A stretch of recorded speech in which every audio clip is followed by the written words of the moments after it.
नमस्कार। Nepal premier league season 2 मा आज कीर्तिपुरको त्रिवी मैदानमा रोमाञ्चक भिडन्त भयो। कर्णाली याक्सले चितवन राइनोजलाई 5 रनले हराउँदै सिजनको पहिलो जित दर्ता गरेको छ।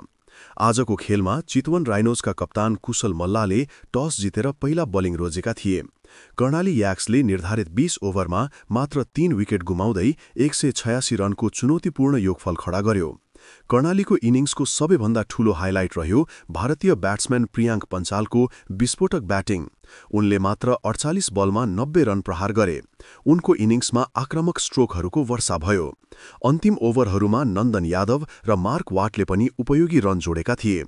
167 रनको लक्ष्य पछ्याउने क्रममा चितवन राइनोजले राम्रो सुरुवात गरेको थियो, तर मध्य ओभरहरूमा नियमित विकेट गुमाउँदा दबावमा पर्यो। अन्तिम ओभरमा चितवनलाई जितका लागि 11 रन चाहिँदै थियो, तर कर्णालीका बलरहरूले कसिलो बलिङ गर्दै खेल आफ्नो पक्षमा पारे। चितवन 20 ओभरमा 161 मा समेटियो। यो जितसँगै कर्णाली याक्सले 2 अङ्क जोडेको छ भने चितवन राइनोजलाई सिजनको पहिलो हारको सामना गर्नु पर्यो। प्रियाङ्क पञ्चालको 90 रनको इनिङ्सले आज कीर्तिपुरको मैदान ततायो भने कर्णालीका बलरहरूले अन्तिम ओभरमा देखाएको साहसले खेलको नतिजा बदल्दियो। भोलि एनपीएलमा 2 खेल हुँदैछन्।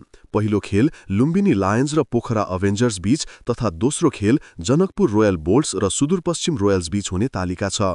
तपाईहरूलाई एनपीएलको हरेक अपडेट चाहिएमा हाम्रो च्यानलसँगै जोडिनुहोस्।